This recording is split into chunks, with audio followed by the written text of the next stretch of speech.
क्या मध्य प्रदेश में कांस्टेबल भर्ती में जमकर धांधली हुई है? क्या योग्य की जगह अयोग्य और फर्जी अभ्यर्थी मध्य प्रदेश में कांस्टेबल बन गए? बहुत बड़े घोटाले की तरफ उंगली उठाती खबर आज तक के पास है, क्योंकि साल 2023 में हुई मध्य प्रदेश कांस्टेबल भर्ती परीक्षा ही सवालों के घेरे में आ गई है। 3 जिलों में पता चला है कि असली अभ्यर्थियों की जगह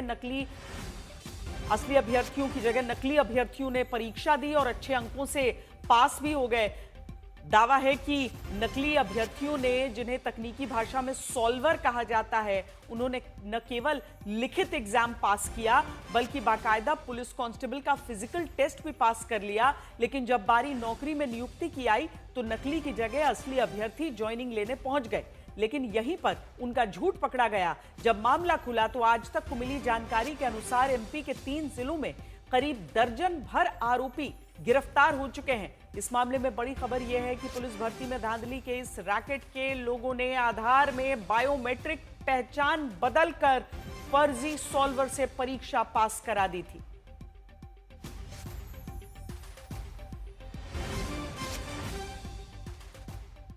हमारे साथ हमारे संवाददाता रवीश पाल सिंह इस समय जुड़ रहे हैं। रवीश, ये बड़ा घोटाला है, बड़े पैमाने पर जो चीजें सामने आई हैं, आगे हम किस तरह की कार्रवाई इस समय हम उम्मीद करें? ये जो गिरफ्तारियां हो रही हैं, ये किसकी हो रही हैं?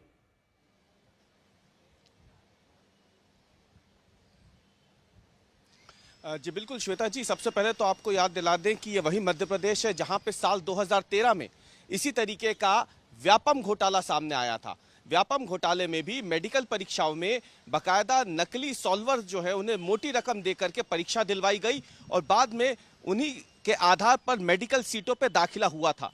ये मामला कितना बड़ा हुआ था ये हम सभी जानते हैं। पूरी दुनिया में इससे मध्य प्रदेश सरकार की किरकिरी हुई थी। अब देखिए, करीब 13 सालों बाद इतिहास एक बार फिर से अपने आप को दोहराता है और अब मध्य प्रदेश कांस्टेबल भर्ती परीक्षा जो है, जो 2023 में हुई थी और जिसका पहला परिणाम 2024 में आता है और इसी साल मार्च 2025 में इसका अंतिम परिणाम जारी होता है।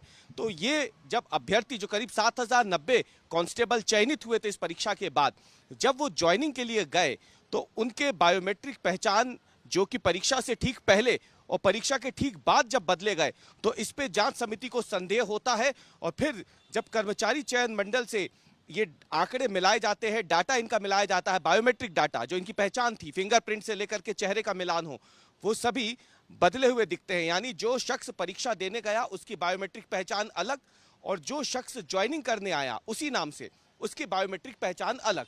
और ऐसे ये मामला फिर अलीराजपुर से शुरू होता है और फिर मुरैना, श्योपुर, ऐसे 3 जिलों में अब तक मामले सामने आ चुके हैं। पुलिस सूत्रों के मुताबिक अभी ऐसे